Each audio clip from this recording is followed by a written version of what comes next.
the restaurant industry itself has zero barriers to entry. Any person can enter. Like tomorrow you could be like, hey, I'm going to do barbecue. Like, cool. You have a Zeph barbecue. Is that a Zeph barbecue? Yeah, shirt? Logan. Yeah. This was like, I met him in like 2018, 19 before he was in Chicago, before he left to LA. And and now he's on TV show. He's on food competitions. Yeah. It's so cool. It's so cool to see. Like, yeah, you can open up a Chan barbecue tomorrow. Funny. Back then he was, there was an app called Schmeal. And home cooks can cook their meals and people can, this is like pre-pandemic, like they can pick up your home cooked meal from your home. Yeah. And that's how he got started. And he had a home smoker just smoking in his backyard. And then they eventually moved. And I had the pleasure of visiting him in Simi Valley and he's crushing it. Oh, awesome. Yeah. I love seeing his stuff. Yeah. Great guy. We've chatted over Instagram. Oh, I'm glad. Yeah. I'm glad. He wants to come back home, like, or actually, if he can pop up in Chicago, maybe in a summertime. And, I can't imagine where, but I know Julius from Conan is a big fan and they chop it up. They're like, if he ever needs a pop-up space, like, we talked a couple years ago of like doing a pop-up at Spilt Milk. Sick. Okay. Yeah. Well, when we get our space, we'll host people for pop-ups, so it's like, we want to build that community and like, I always want to, whatever was given to me, I also want to provide. I Am Consciously Curious, a podcast for those that are searching for meaning and fulfillment in their lives. My name is Victor Chan, and I'm on a mission to find out why people do what they do. I've interviewed white-collar to blue-collar, entrepreneurs to passion projects, and life is just too short to not produce meaningful work.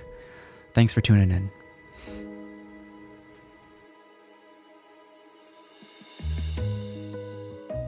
Well, hello everyone. We're live with Charles Wong from Umami Q.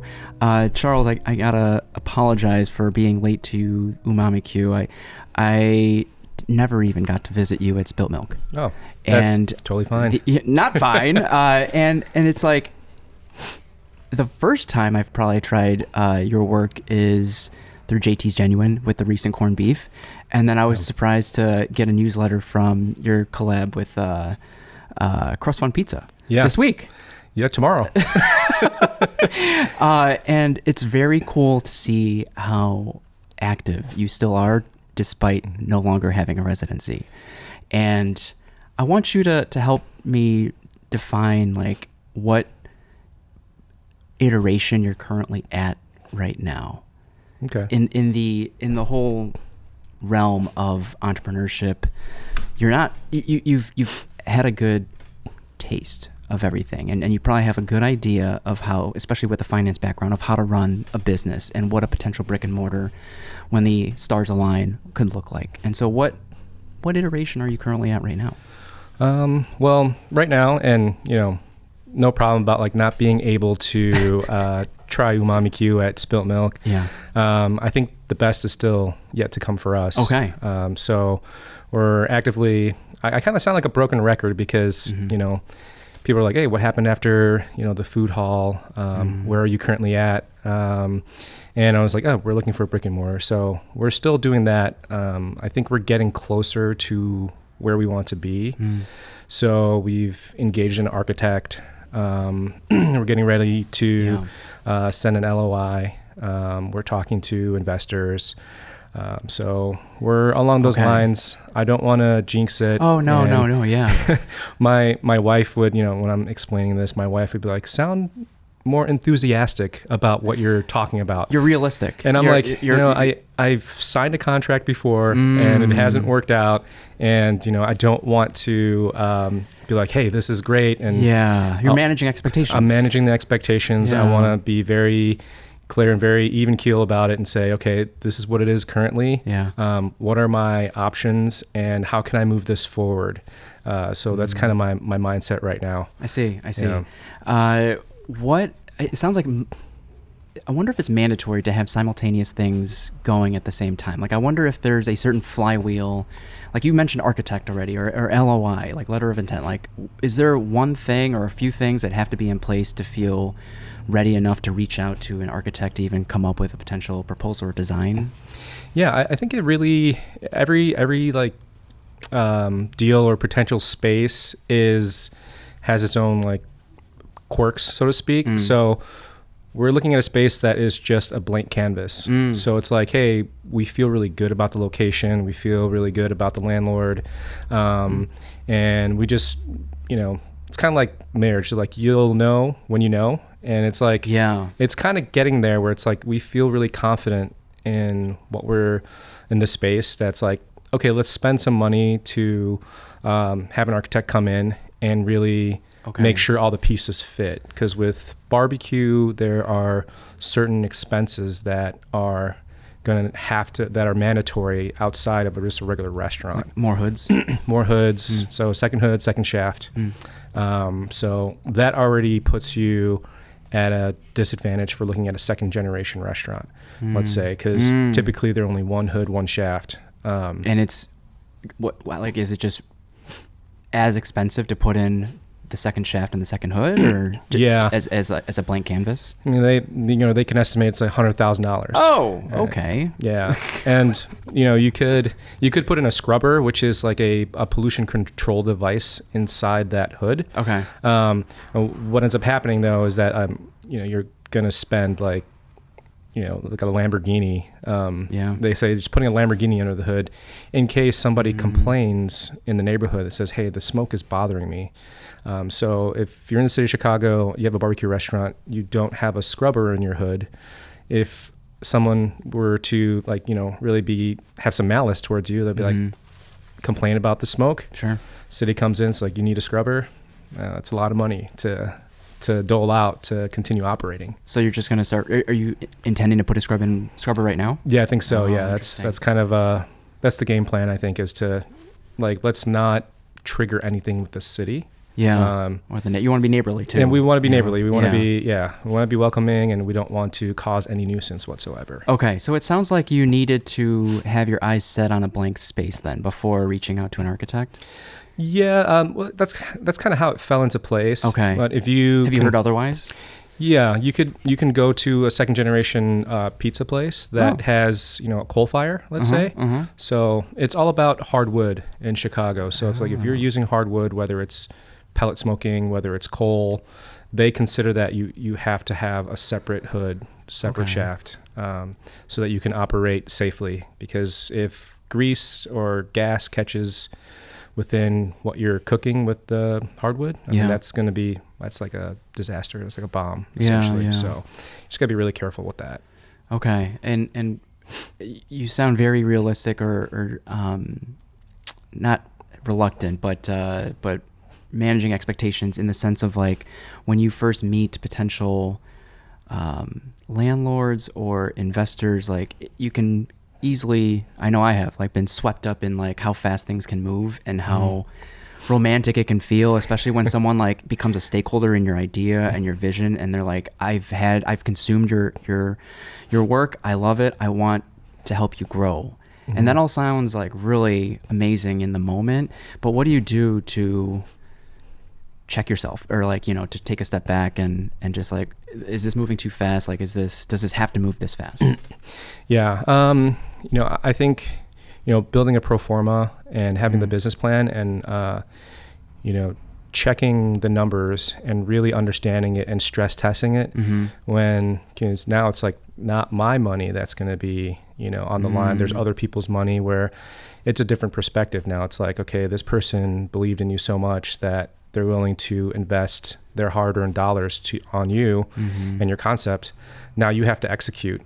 And it really puts a perspective of like, hey, I have to I have to turn over every stone for me to feel comfortable, for me to believe like, hey, I've done all that I can to make this work as much as possible. And that's all you can really ask for anybody to do in any instance, especially in the restaurant industry, is like, if you're going to put as much effort as possible and do whatever it takes to make it work, that's all I can really ask for. And at the end of the day, if it works out, it's awesome. If it doesn't work out, then I think I can at least be like, hey, you know what? I have done all that I could to make this work given the circumstances. And, if it doesn't work out and I have to close this chapter in my life, then I'm like, I'll be happy with that. Okay. Yeah. Okay. No stone unturned. Yeah. And I'm like, there's no plan B really. I don't want to think about that because I don't want to give myself an out, if that makes sense. Yeah, it makes sense. You know, it like makes sense. People are like, oh, you should think of a plan B. I'm like, there is no plan B, because this is what I'm going to do. You know, I don't want to be like, hey, you know what, I can, you know, sell insurance or something like that afterwards, or get back into finance. I don't want to think about that. I hate that.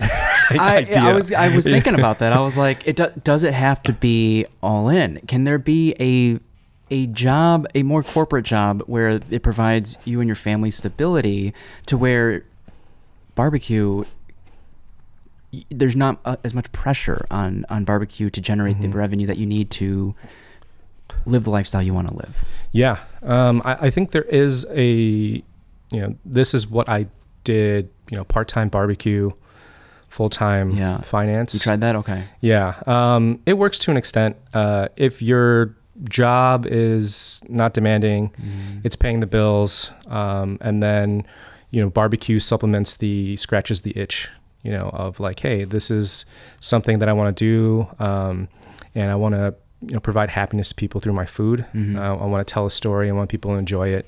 So sounds like it's more than an itch. You know, it's grown throughout the years. It's progressed. Okay. Yeah. So it's so cool to hear that, and how fast and sudden that itch arrived after Franklin's. What an enlightening experience, what a life-changing experience after tasting something. And that was your first time. Did you go back, like immediately go back? I wanted to, but the line is just too long. And but yeah, I've been back since. You've been back since. But like that one visit was it changed your trajectory?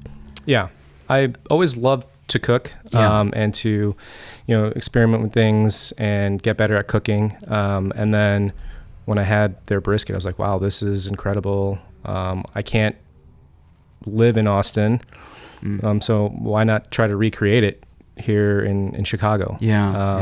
So that was kind of the mindset that I had, and then one thing led to another, and all of a sudden you got a little too serious, and then now you are trying to open a brick and mortar. What was your experience with brisket prior to Franklin's? It was just any other cut of meat that I did not prefer. You know, it didn't have like the juiciness. It didn't have the tenderness. And also the real smoke flavor. But that's what's interesting is, like, did you have the verbiage to describe what you just experienced? You know, it's just like, I guess it doesn't, do you not need the verbiage to experience and to appreciate? You know, imagine not ever having sushi and then going to omakase for the first time. Or having caviar for the first time. You're just like, or uni, you know, it's just like, what is this? But like, do we necessarily need the experience or the verbiage to be able to appreciate or describe the experience that you just experienced? No, I don't think you do. That's wild. Yeah. That's amazing. Yeah, right. Yeah. You don't.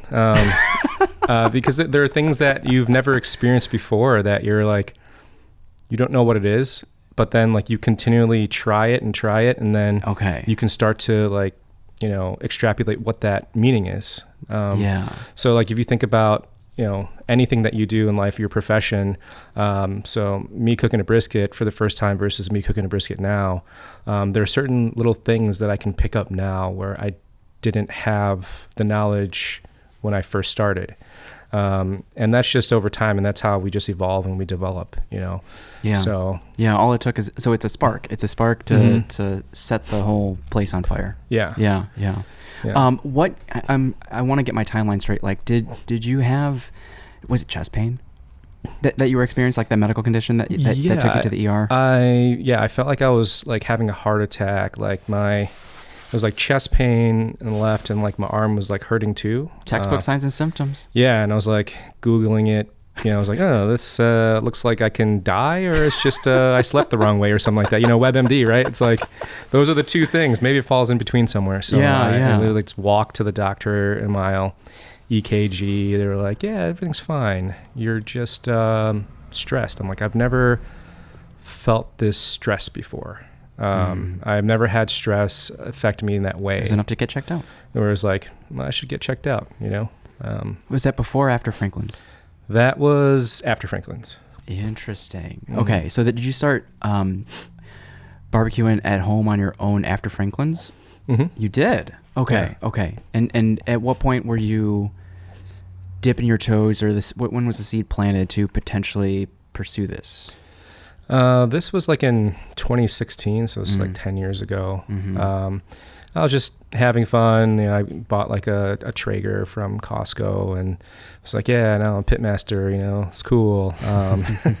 And you start going down the path like, oh, I can make this better. I can make this better. You start tweaking your recipes and start understanding like how the brisket works and how smoking meats works. And then you say, hey, I'll just do a party for friends, and then one thing leads to another, and then someone happens to know someone that is part of a large bank that's looking for a holiday party, so they hire you. Did you say 450? Yeah, they hire you. 450 people. I was like, yeah, sure, I can do that. No problem. I said yes before I didn't have any experience. Did you have any equipment besides your Traeger? No, I didn't. So I got a check for like 19,000 plus, and I was like, okay.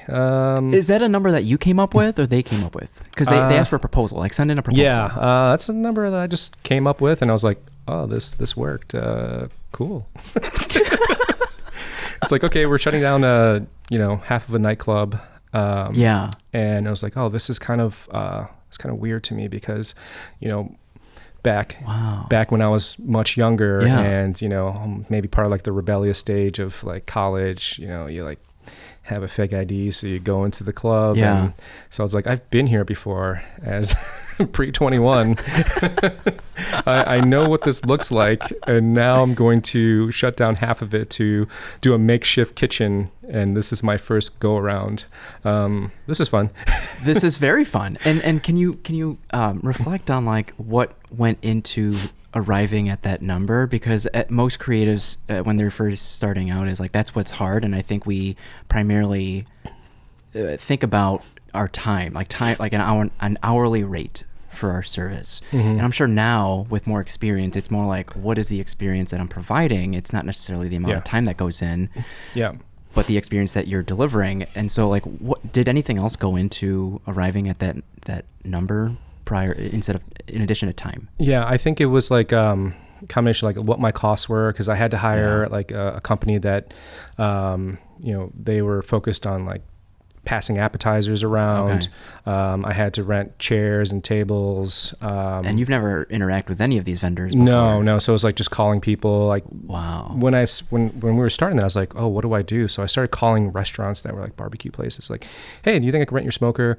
Stuff like that. And didn't really get any responses. So it turns out that like my coworker at the time, her husband works for there's this like a Don, which is like a equipment company, and he knew someone that had like a commercial cook shack that they're like, hey, we're gonna junk this, so just make us give us $500 so that that's the money we would get to get this to the junkyard at the time. And I'm like, okay. So I went and picked it up with my buddy, who happened to buy a truck with a lift gate, and it arrived the day that I was going to pick it up. And he was like, hey, cancel your Hertz Home Depot truck because I just got a lift gate. I'm like, sweet. All right. So we went to City Colleges out in DuPage, and we picked it up. And then he was like, hey, like looking at this smoker, it doesn't need to be junked. I think it just needs to have the seals like reworked. And so my buddy looked at it, he's like, oh yeah. And I looked at the diagram, like for some reason they rewired the circuits, so I'm just going to rewire it back to OEM and it's going to be fine. And I'm like, damn, it worked. It was like the biggest steal of all time. Oh my gosh. Why? How much is it worth then? So at the time, I think it was like 17, 18 grand. Wow. Yeah. So I spent like $500. $500. Yeah. Stars aligned. It did. Yeah, it did. But then at that time it was like, 300 people. And then it went to 450. So then I had to buy another one. So that was like last minute, like how much time did you have? Probably like 3 weeks to swing everything together. Yeah. So I'm like, okay, I got to buy another one. Okay. So it was like all that. And then what about like sourcing all the product? The product, I forget where I sourced because you went from like home cooking, right? And I wonder if if they're available to home cooks, personally, and then now you're more of a vendor. You're more, so like more commercial.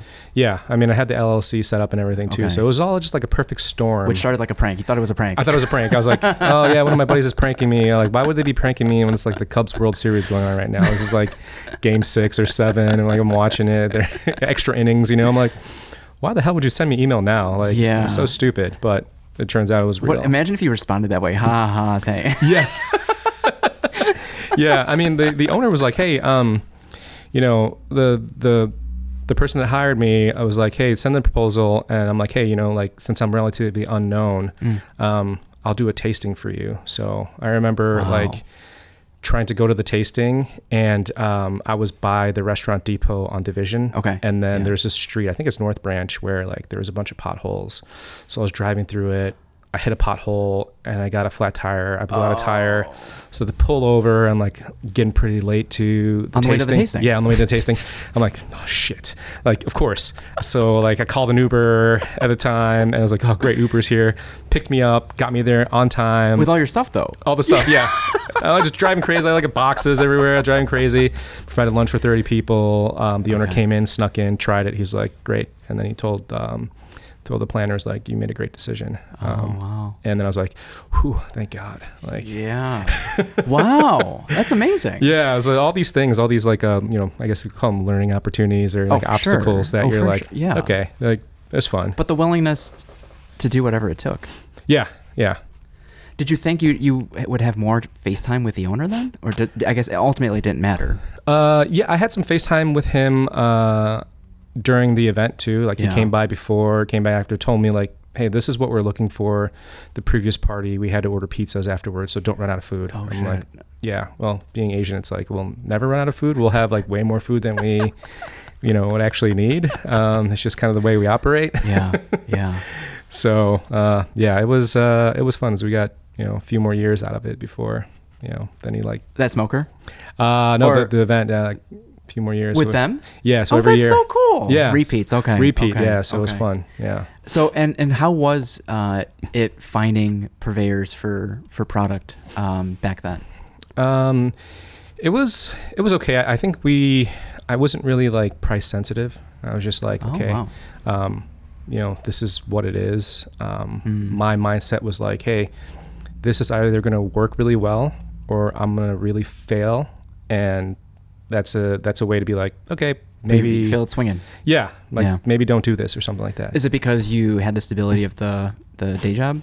I had the stability of the day job, and it was you could work from home if you wanted to. So it was before COVID, and so they were kind of innovative in the way it's like you can work from home. Like, yeah, but in the sense of to not be as price sensitive to the product. No, I was just trying to. The experience was more important to me than making a profit. But if you look at the grand scheme of things, I bought all the equipment, so it was profitable. It was crazy. It was like 24 hours, no sleep, doing cooking the coldest day of the year. Yeah. For some reason, it was like negative 10 or 20. I was like, is the smoker going to even turn on? Does that mean the cook gets longer then? For me, actually, the cook is quicker interesting. When it's colder outside. Because like it's just like convection is like even greater. I wouldn't have thought that. Yeah, so it was quicker for me. But transporting was difficult. Like we rented a truck. Actually, my buddy's liftgate truck. He was like, just use that. Put everything in there. Got there. You got a good buddy. Yeah. He had hired 7 servers, hired someone to do some really nice desserts. Oh, wow. Just so, and then like my coworkers at the time, like they were like, yeah, we'd love to help you. So like family, coworkers, we all like went in and like we had just friends that were like wanted to help out. So it was cool. And do you in your head already have a vision when this brick and mortar comes to life of like a different type of magic that happens within your own like walls? Like that's magical. Like that's like what they call the good old days, right? Of like everyone pulling together to make this dream come alive. Yeah. And this is another dream that's going to come alive. And it's just like a different form of magic. Yeah. I think the magic it happens within like the Chicago chef community already. You know, a lot of people that I've met, that I've networked with, like we try to help each other out however we can. And certainly doors have opened up for me because of that. And I think there's a part where we want to be able to have some private dining in that space where, you know, people can, you know, create their own memories there. So there are some things that we're working on. Instead of what, popping up inside of people's homes? Yeah. Yeah, exactly. Which is a cool experience too. Yeah. For people. I mean, when things get settled with the brick and mortar, I'm sure, are you still open to private events like that? Yeah, we will be. I mean, I think it's just a different experience in itself. Yeah.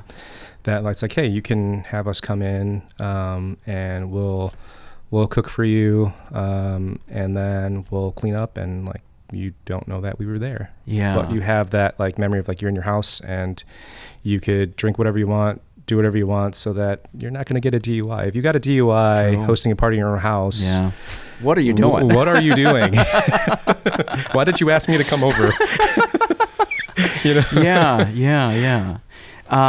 What were your margins pretty decent early on starting? Mm-hmm. Like you walked away with you were like, this could be real. Yeah, this could be real. And I remember like, so I went to bed at like 3 a.m. Wow. And then I woke up at 5 a.m. to take the train to work.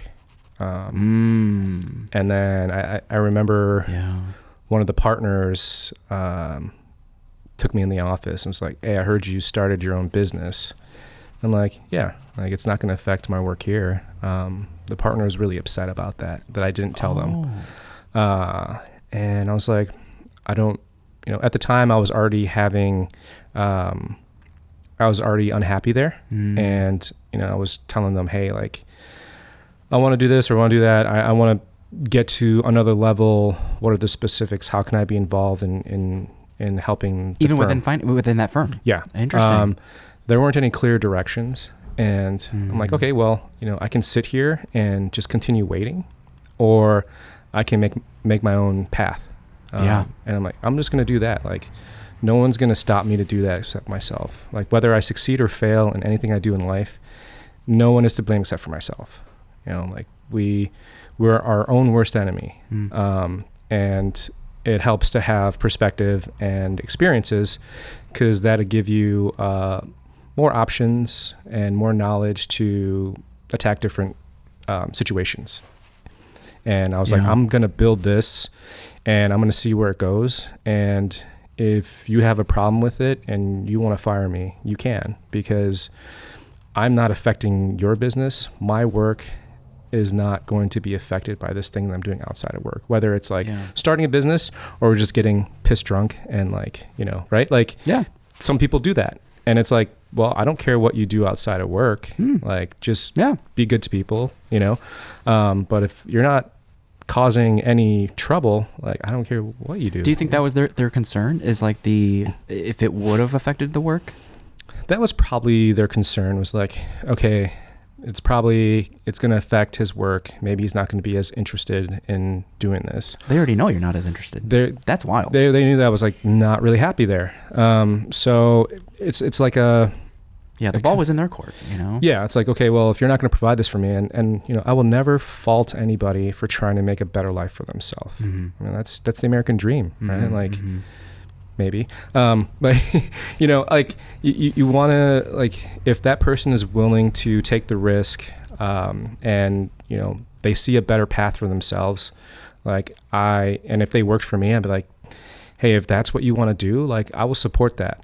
You know, like, it's just the next step in your life. This is just a chapter of your life that, you know, you're closing, and, you know, we're happy that you've been here and you've contributed positively to this work environment, and, you know, wish you the best of luck. And if we can help you in any way, like, we want to do that, you know. 1000%.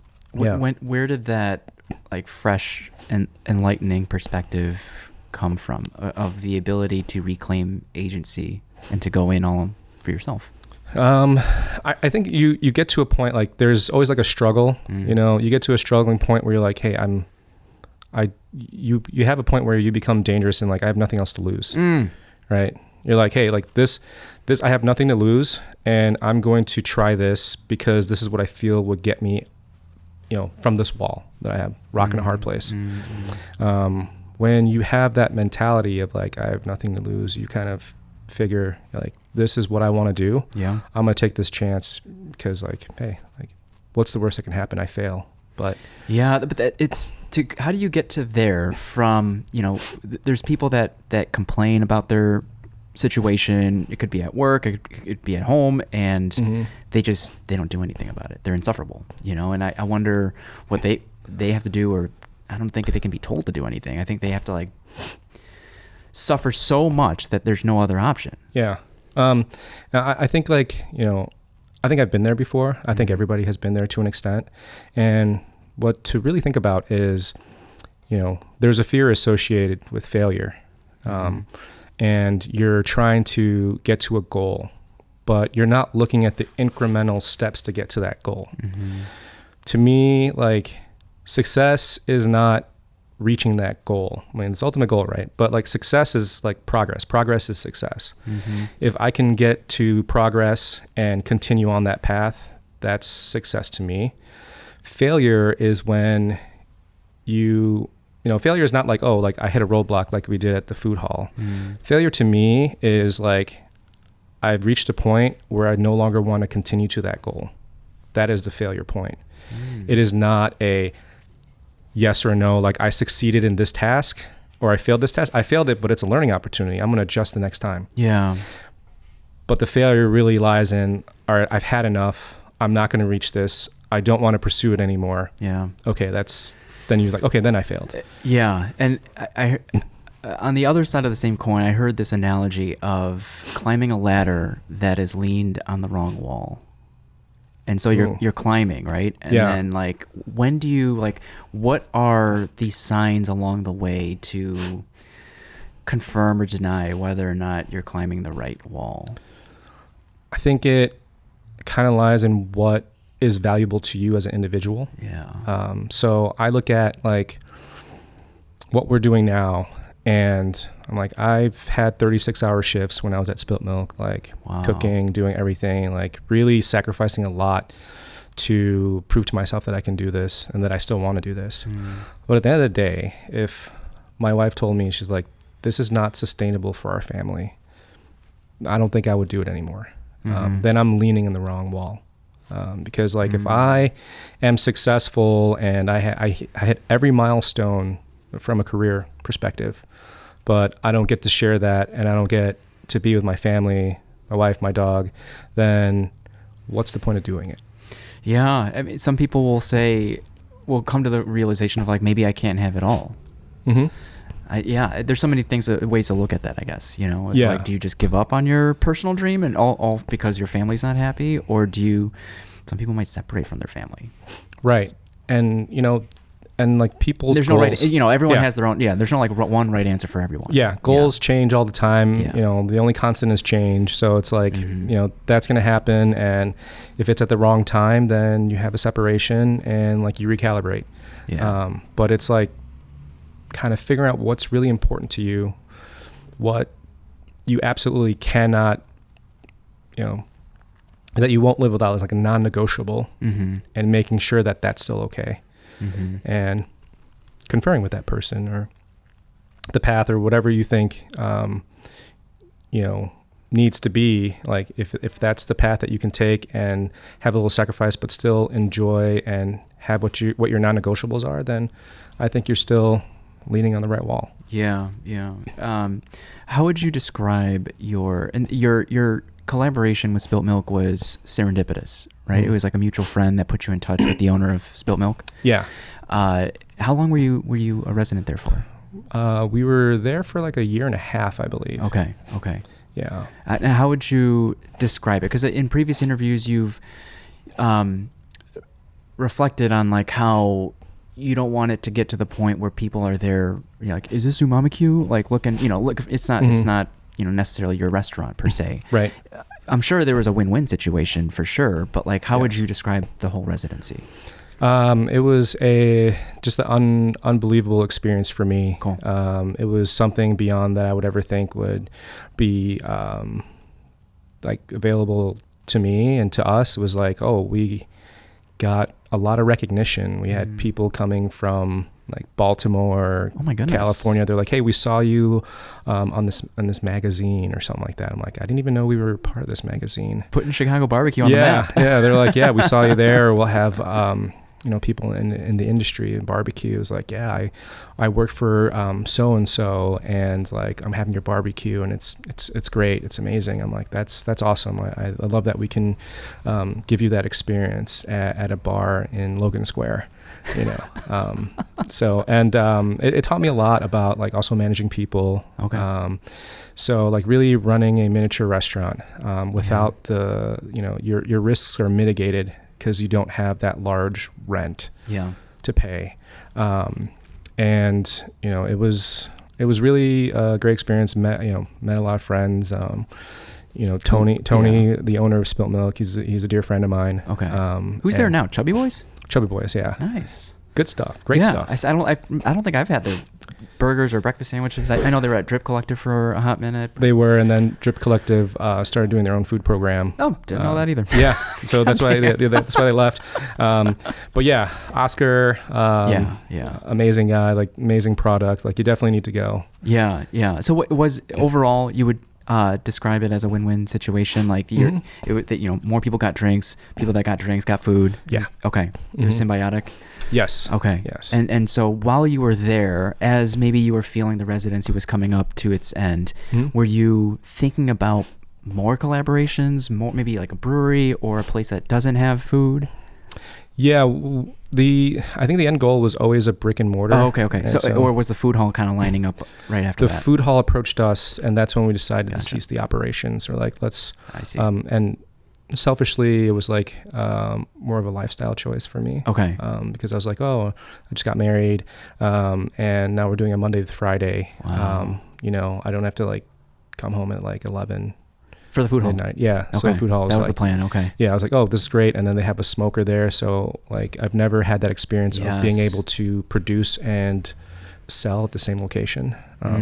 So that was really, really, that was like a really sexy idea for me. I was like, oh man, this is going to be amazing. Where was production at Spilt Milk?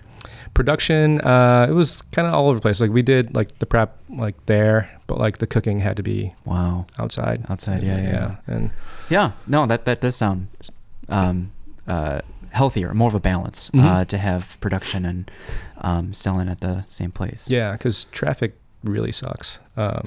Especially, they had like that 3-year project and with the expressway. Yeah, the expressway, and like just. I know. Yeah, it's a lot. Getting from here, Pilsen to like Bucktown could take 45 minutes. Whereas like now that construction's over, maybe 20 minutes. It's not bad. Right. Yeah. It's not bad. But yeah, you never know what's going to happen next. Like wild. And so how long did the food hall actually last then? So they reached out to us in the fall of 2024, I believe.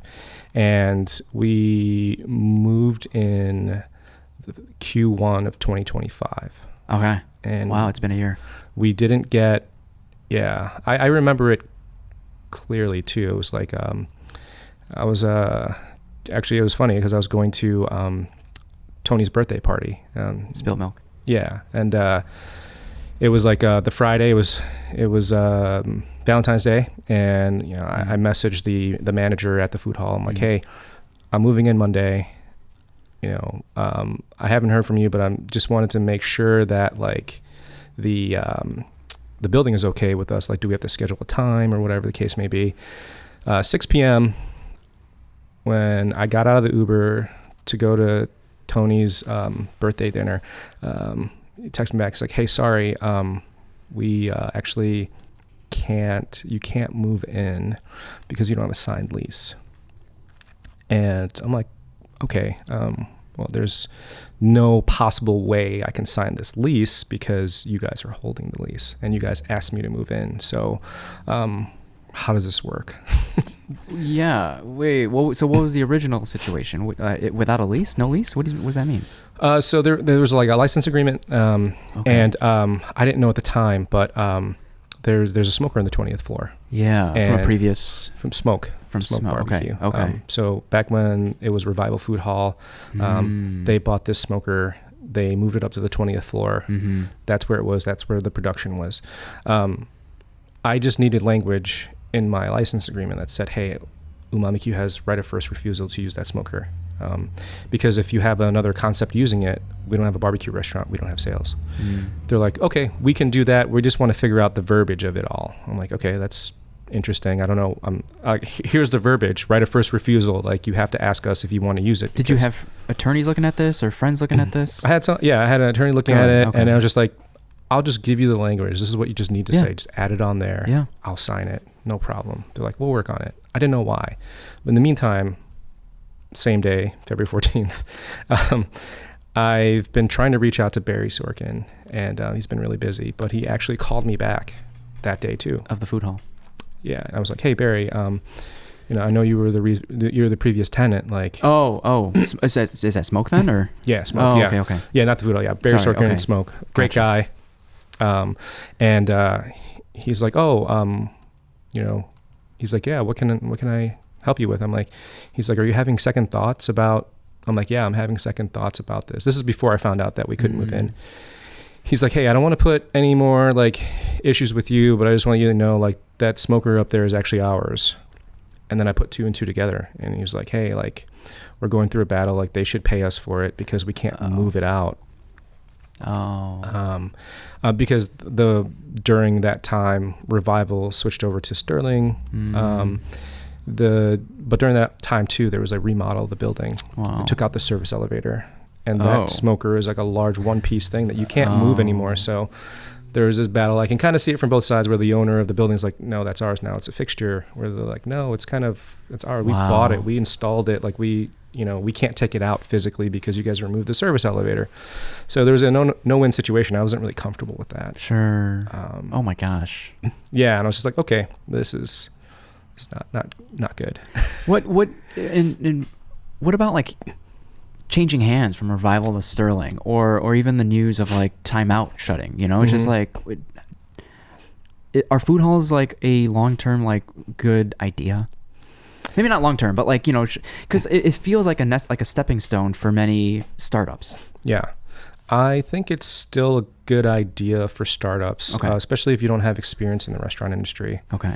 Because you have to do payroll, you have all these things, marketing, finance, everything. On a smaller scale, and your risk is less. Like, you don't have to sign a long-term lease if you so it's usually a percentage of sales that, they take, right? Yeah. So from that aspect, it's great. I think from the aspect of like, hey, I'm going to make this a living, I don't think it's sustainable for that.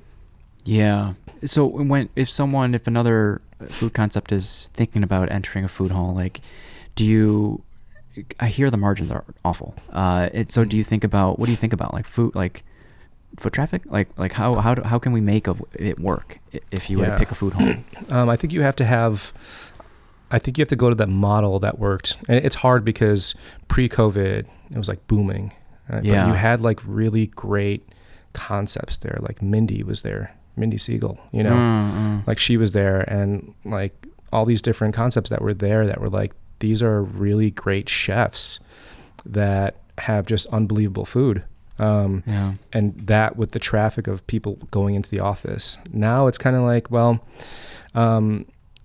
you don't have someone with like a celebrity status almost that's going to be in the food hall. I mean, Bill Kim, he's like probably the only one now. Wow. I saw something about him. He's opening up another concept. He is in Fulton Market. Yeah. I think Urban Belly's going back there. Oh, that's what okay. Yeah, that's what I saw in the news today. Wow. But you have these, the foot traffic's not there anymore. People are working from home. Because the idea is like, hey, you can get something quick and fast from, a really great concept, really great food.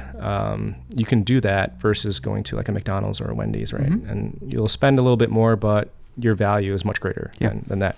But I think now that there's no foot traffic.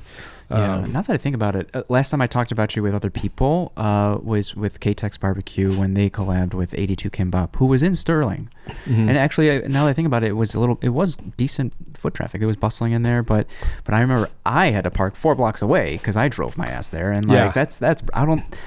If it wasn't for meeting up with mutual friends and to have an intention of going there, like, you're very reliant on the office workers and the foot traffic that come from people in that area. Yeah, okay. Yeah, you are. And, it's like, and then, the costs, the commissions that they take too, it's like, it really kind of hits your margins a lot, where it's like, okay, is this more marketing now? I've never heard you say. I heard you say that on a previous episode of just like popping up on having a storefront on, let's say, Michigan Avenue, knowing that it's going to be a loss, but just having name recognition, brand recognition out there. Yeah, like the Little Goat Diner in Randolph. I think their rent is like $85,000 or something. I have never heard anyone's rent be that high. That's insane, and especially for a restaurant concept. Like, how are you supposed to? Like, what? How?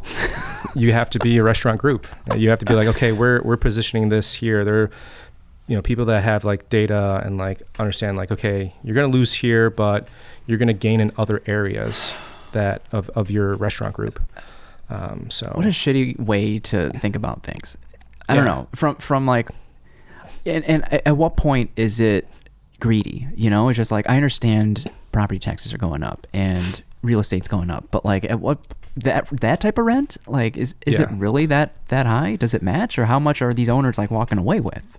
Yeah, you gotta make like $1 million a month. Well, I'm talking about the real estate owners. The real estate owners. Why does it have to be that high? Do you think it's like the real estate is actually that expensive? Probably not. But at the same time, it's like, well, if I can get this rent, why wouldn't I do it? Oh, come on. And like, it's also a brand that is a restaurant group that has the ability to maintain versus like a independent, mom and pop shop, right? It's like you're going to end up running out of money eventually, as like what a lot of restaurants, a lot of independent restaurants do. It's like you run out of runway and it's hard to survive. But if you're backed by a restaurant group, let's say it's like a Let Us Entertain You, which like they can't fail. It seems like they have great concepts. You're like, well, yeah, I'll command that rent, but I know that they're going to be a staple there and they're going to stick there for a while. So it's like, now you make me wonder. It's got me wondering about like Aucheval. It's got me wondering about JP Graziano, with just sandwiches.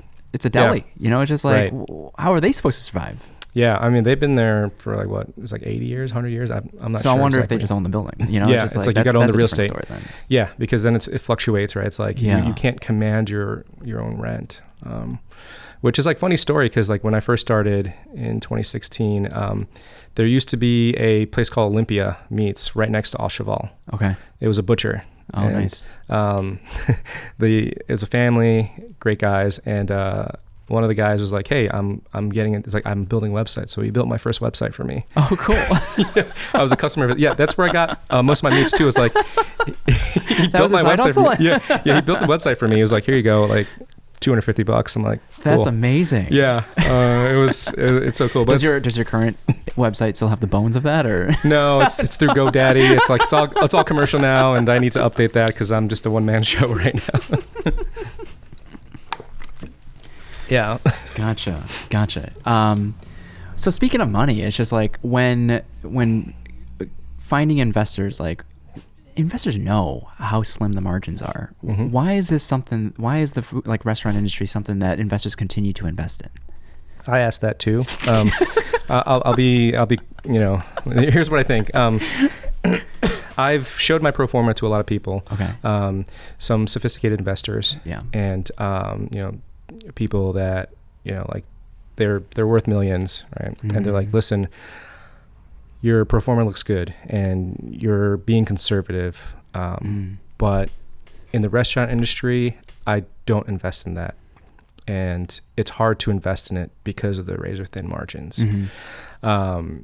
And because like it was like 90% or 95% of restaurants fail within 5 years or whatever the case may be. And I'm like, I hear you. Also, like, I have the finance background and I'm hyper focused on like execution.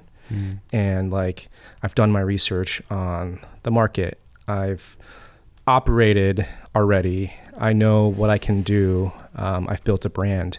The restaurant industry itself has zero barriers to entry.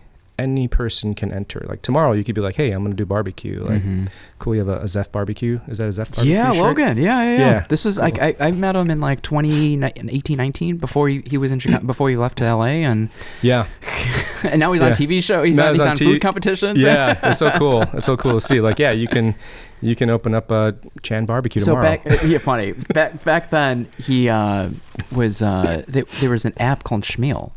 And home cooks can cook their meals and people can, this is like pre-pandemic, like they can pick up your home cooked meal from your home. Yeah. And that's how he got started. And he had a home smoker just smoking in his backyard. And then they eventually moved. And I had the pleasure of visiting him in Simi Valley, and he's crushing it. Oh, awesome. Yeah, I love seeing his stuff. Yeah. Great guy. We've chatted over Instagram. Oh, I'm glad. Yeah. I'm glad. He wants to come back home, like, or actually, if he can, pop up in Chicago, maybe in a summertime. And, I can't imagine where, but I know Julius from Conan is a big fan, and they chop it up. They're like, if he ever needs a pop-up space, like, Yeah. We talked a couple years ago of like doing a pop-up at Spilt Milk. Oh, sick. Okay. Yeah. Well, when we get our space, we'll host people for pop-ups, So it's like, we want to build that community, and like, I always want to, whatever was given to me, I also want to provide. Yeah. No, that was the sentiment that we got when I visited Sterling Food Hall, and I was talking to Sam Lee of like how generous you've been in the group text, as well as with Sean from Heifer. Yeah, I mean, we already know how hard it is with barbecue, and even harder with like the restaurant industry itself. And I'm always like, hey, like if you need help, like just let me know. I'll help you as much as I can. I was just meeting with a buddy of mine who was in barbecue, and we were going through pro formas yesterday. And I was like, he's like, I have zero experience with Excel. So I sent him my pro forma. I was like, here's my pro forma. I'm going to show you a couple of equations just to get you started. We can meet next week. We can go through everything if you want, like, on like what your vision is. They're in like, barbecue too? Mm-hmm. Where does that like security come from? You're like, you're so secure in that, like, is it because you understand that you're irreplaceable, you can't be replicated, or like why so generous? I think the pie is big enough for everybody. Okay. Right. I think when I first started, it probably wasn't that way. It's like, people are like really close to me and blah, blah, blah. But I think over the years, I'm like, no, like I don't care if you want to look at a recipe or a method that I use personally. Like, we can talk about it. We can share ideas. Because at the end of the day, like, you have to execute. You have to inspire your team to execute properly. You have to give up control. Those are the things that you have to do yourself, regardless of if you have methods or not. But if it's not getting executed and you're not holding people accountable, and you're compromising on your quality and your standards, like, it'll fail. Show. It'll show. And yeah. I think that's the important piece that is missing, is like, hey, I have this great idea, but like, we need to execute this. Yeah, I can give you all the formulas. We can map it out. We can find ways to increase your margins, but you still gotta like show up and execute. You still gotta show up and execute. You still have to have people that you can trust, and people that are aligned with you to do that. So gotcha. And it's like, hey, like I feel for them when I see, Heifer closing down, and I'm like, hey dude, like, take the rest you need, you'll come back better. And it's kind of same way with me, where I'm in a much better headspace than I was a year ago, when I was like, I remember talking to my buddy and being like, hey, it's a done deal. And that wasn't, what we discussed previously wasn't the actual reason why we left. There's a different reason. I don't think we should go into, just out of protection for everybody. Talking about the food hall? Yeah. Okay. And I remember sitting in the lobby and just like kind of losing it, because I was like, dude, I let people down. I let the employees that were coming with me down. And that was something hard for me to like get over at the time. Do they still check in with you? Do you check in with them? I mean, they still, one of them still works with me. The other one kind of got out of the industry and was doing something else. And like, I made sure that like, hey, get a job in the industry, or if you don't want a job in the industry, like, can I help you get something else outside of it? Making sure that you're still able to live. And then like, we'll figure out from there. Once we get settled again, if you want to join us, great. If you feel like it's not the space, then I totally understand that too. But, you know, I talked to one of the guys, I was like, hey, listen, like, obviously we don't have any revenue coming in. You know, there's money in our account. Like, I can give you a 2-week severance, or I can, you can collect unemployment and I won't contest it.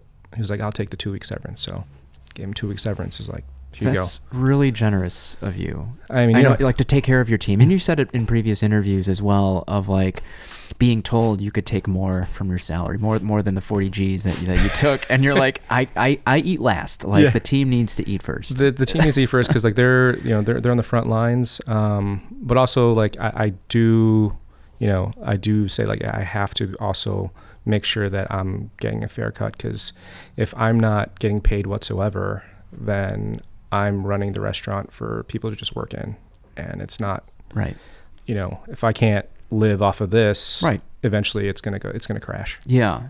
And it's really cool to hear that you haven't needed to cut quality, to cut corners and skimp on quality, all for a margin. Yeah. I wonder what that upper limit is for people, you know, to eventually say, you know what, this is getting too expensive. I can't try it this time. Yeah. And that becomes like, how do you get creative with your menu so that people could still enjoy it without having to spend, you know, $40 or $50 on a meal just so they can try stuff. Right. So it's getting creative with that too. Okay. Have you done a food ball with Mike Sula? Yeah. You have? I've only become aware of it. I was late to the game for the food ball as well. And apparently he was over like around 208 food balls or 210 food balls by now. And I think it started in the pandemic as well. And like, what a cool idea to bring people together and give pop-ups and startups a platform to ideate, iterate, and make their concept legitimate. Yeah, I think that was like our big splash was we did our first food ball. I think it was in like 2022 maybe, or 21. I forget. Early. And I went to a music festival, and it was out in Michigan.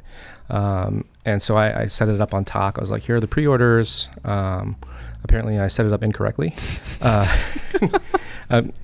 During like the second day, I was just like checking pre-orders, like when I had intermittent service, and I was like, oh shit, like we sold way more than I thought we would. And I thought I had a limit on this, but I didn't. So it was like, I had a limit on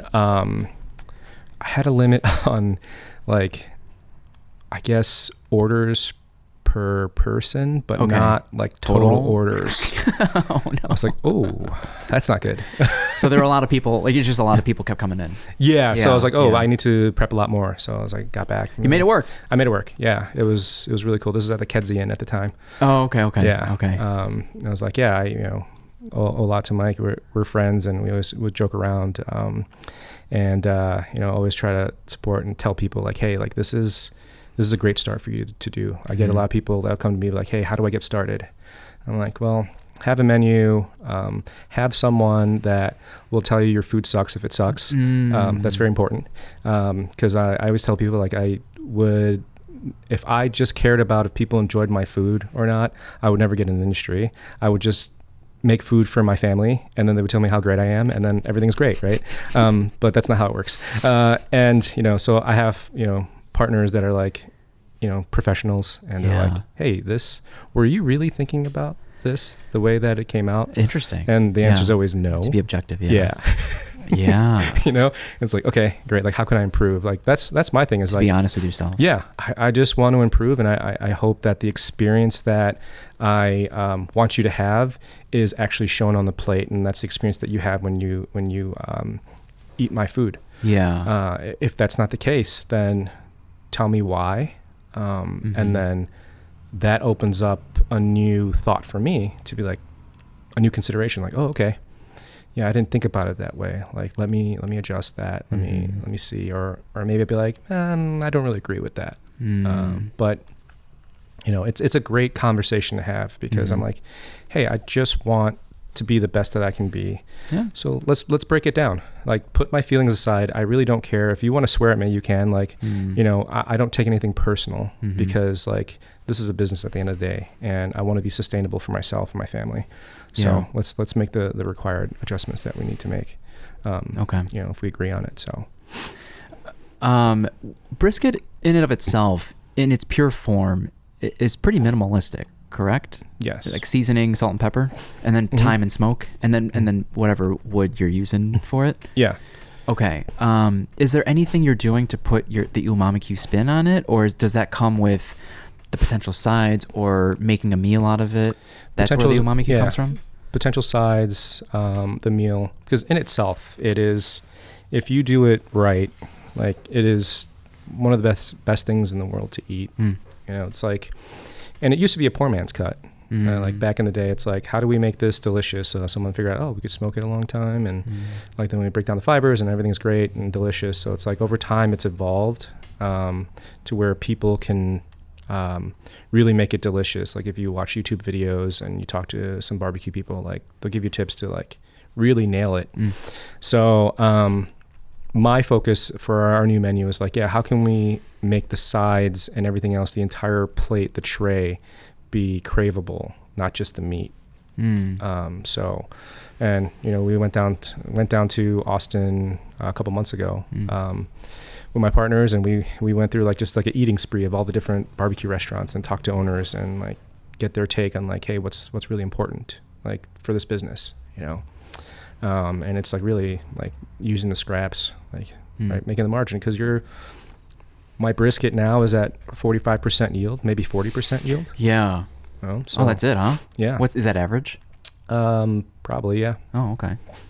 Yeah, a lot of people don't measure their yield. A lot of people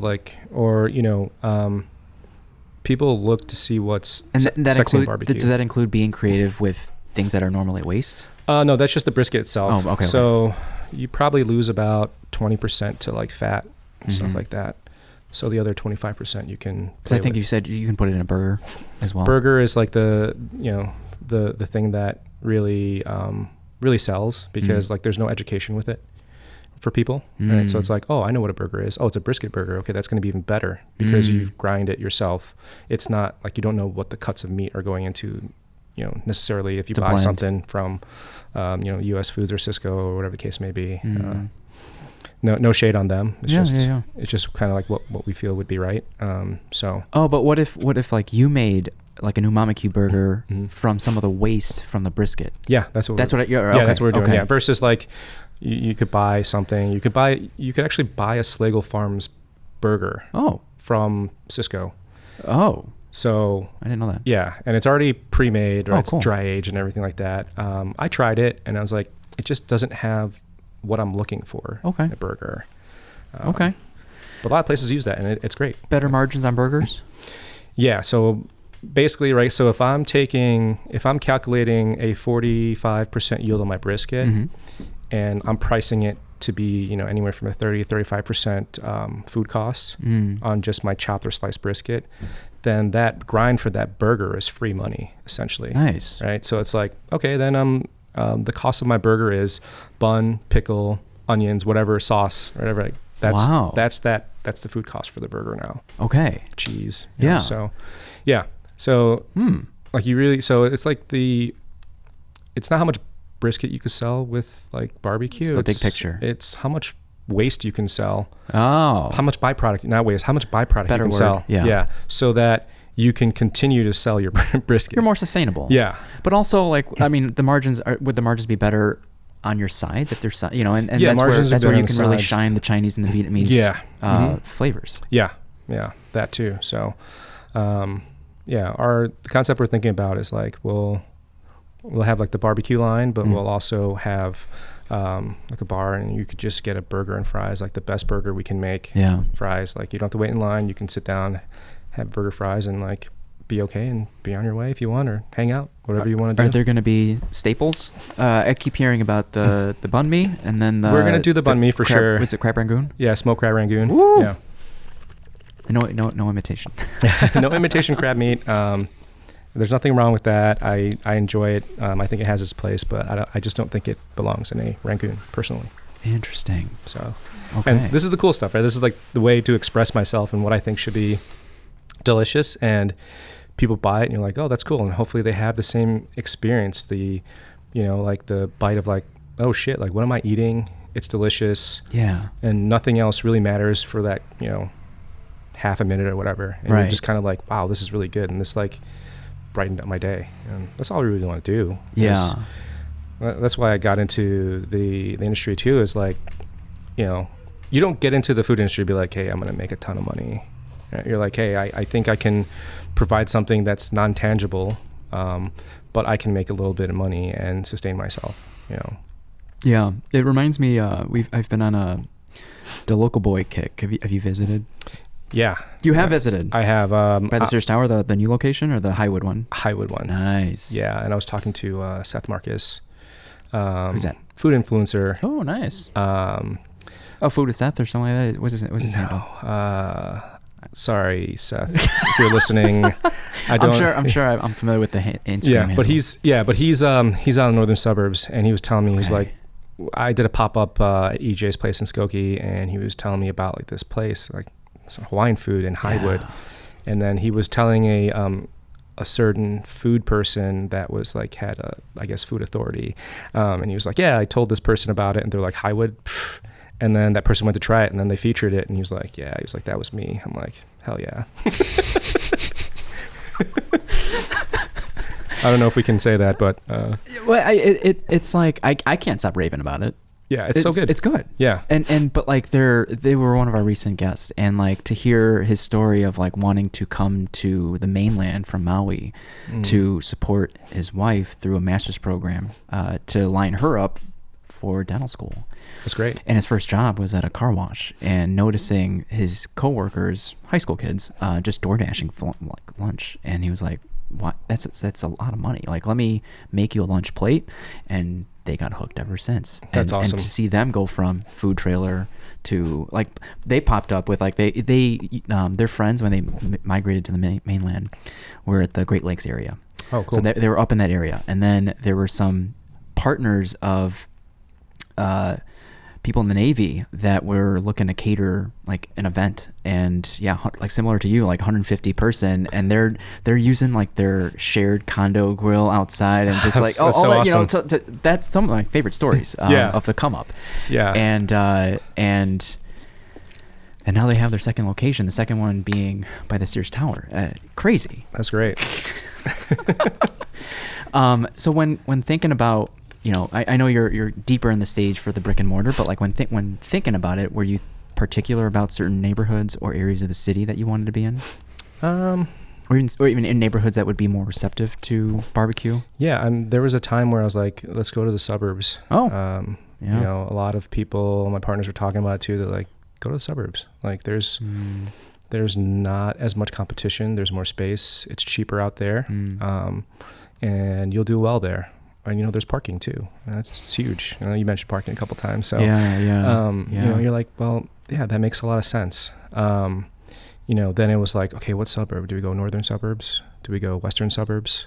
So we started looking at barbecue places, and they're like, there are really no barbecue places in the northern suburbs. Like, why is that? Interesting. Like, so the question became, why wasn't there, like, do people just not support barbecue there? Do people like, they just don't do that, or do they have their staples? What is it about the suburbs that like, because we're looking at, okay, what about Glencoe or something like that, or Highwood? Yeah, I mean, Christine from Honey Butter, they tried it up there, and then it didn't work out. It was such a beautiful space. They have such great food, and I was really sad to see that they closed. But and my wife had a coworker who lived in Glencoe, and I was like, oh, you gotta try like Honey Butter, like great, and she's like, yeah, we have this this local guy that has a house account, so all these kids would go to this fried chicken place, and they would just order whatever they want, and just put it on the house account, and then their parents would get billed at the end of the month. And so it was like, what? It's like, why would you go to a place that like you have to pay out of your pocket? Oh my God. And I was like, holy shit. So I told Cam this. I was like, he's like, yeah. He's like, we realized that. I'm like, yeah, that's tough. That's tough. And then when people, spring break or families are on vacation, right? They don't stay in their neighborhood. They leave. Yeah. So it's kind of dead there too. And it's like, I see. Because some of the behavioral things is like, yeah, that's something nice to know. Yeah. And so we're thinking like, okay, probably that's not going to work. Or were you thinking about breweries? Because I used to, in my beer phase, I would go all the way up to Lake Zurich for phase 3. Oh yeah. Which is where we almost had the local boy cater our like engagement party up there. But I think many people would be willing to travel.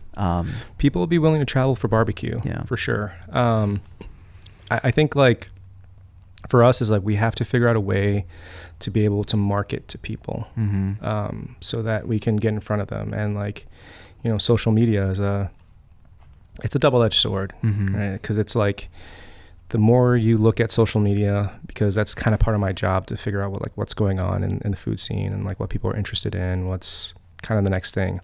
But it puts you in this spiral of like, now you're comparing yourself to somebody else. It forces you to do that. What really you should just be comparing, yourself to yourself. Yeah. Right? Like, so trying to figure out like how to do that, and compartmentalize that. We're like, okay, this person is doing this thing. Yeah. And then it's like, okay, that's what's popular right now. Like, they're doing well, but social media is like, it's exhausting. It's to chase trends, and it's not sustainable. No. And this conversation is making me realize, like, I don't know if Nate and Diane from The Local Boy had always had the intention of being in the city, but building their brand recognition out in Highwood gave them probably the good foundation to come back to the city. Yeah. And then that was a thought too, was like, hey, go to the suburbs, crush it, come back to the city, right, when you're ready. Yeah. And I'm just like, yeah, that could work. Like, but how can I be different where I can get people in line before the line actually is ready to be started? Right. So you look at Mike Santinover, Ramen Lord, right? Like Ramen Nerd had a great run on Reddit. It's still a resource. Ramen Lord, yes, on Reddit. Yeah. I read his free ebook. It was good. Yeah, it was great. And it was a funny story. We did like back when he lived in Uptown. This is pre-pandemic. He invited people over to have ramen at his place. Sick. So it was like 6 seats, right? And I was like, hey, I'll bring a Wagyu brisket. And so so I smoked a Wagyu brisket, and like we had like Wagyu brisket ramen. It was awesome. You've never made a char siu for him? No, he's very particular in his char siu, yeah. And I'm like, I can make one for you, but we said we would link up again one day. Maybe that'll be soon. I know he's open to it. He's very collaborative. I just saw his like merch line drop with like hidden characters. Yeah, I was like, yeah, this is cool. Like, yeah. That area in particular is parking can be rough. Like Pauly G's, like Derek, I've always that's for me at least like the friction of like trying to be a regular, I guess. Yeah.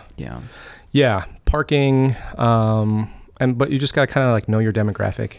So a lot of this is like hyper focusing on like who is the person you're trying to sell to, and like if you know who you're trying to sell to, and it's like, then don't focus on anything else, but try to sell the hell out of them. Like, so. And let them become your ambassadors? Yeah, and let them become your ambassador. So it's like, okay, if I'm, if people are going to be, if it's people in the neighborhood, then they don't necessarily need to park. They can walk there or whatever. Yeah. It's like, okay, that works. So just like kind of knowing who, and that's like the question to find out, right? It's like, if you find that out, then you're so much far ahead of anybody else. And you're like, okay, I can really like zero in, and like my marketing becomes like directed towards them. So it's like, if people are, say my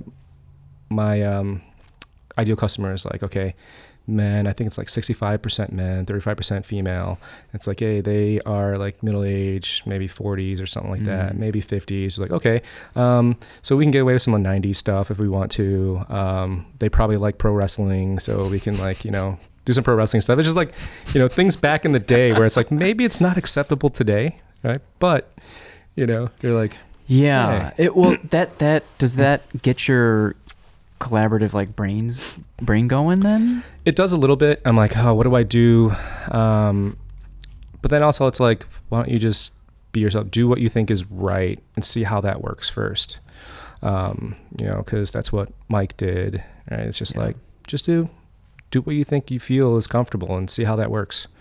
Kind of leaning towards that, and we'll see what happens, Yeah.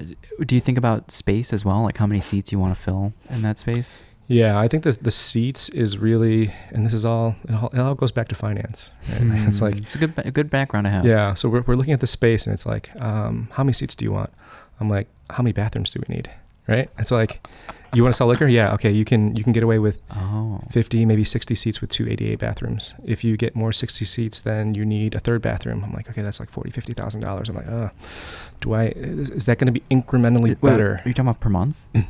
Oh no, that's just like the construction for another bathroom. The build out. Oh wow. Yeah. You're like, okay, and then it's like another, like 40, 50 grand for a bathroom. Wow. So it's like, does that work? Like, is that going to work? Like, I don't know, if I get 60 seats, how much do I get? 80 seats? And it's like, then it becomes... At what point does it work? A volume game or... Yeah. And then at that point it's like, okay, do I want that many seats? Because at that point it's like, if you walk into a place that is like, killing it financially, but it looks empty, do you want to continue going there? Derek expressed that sentiment. People are wanting to go smaller.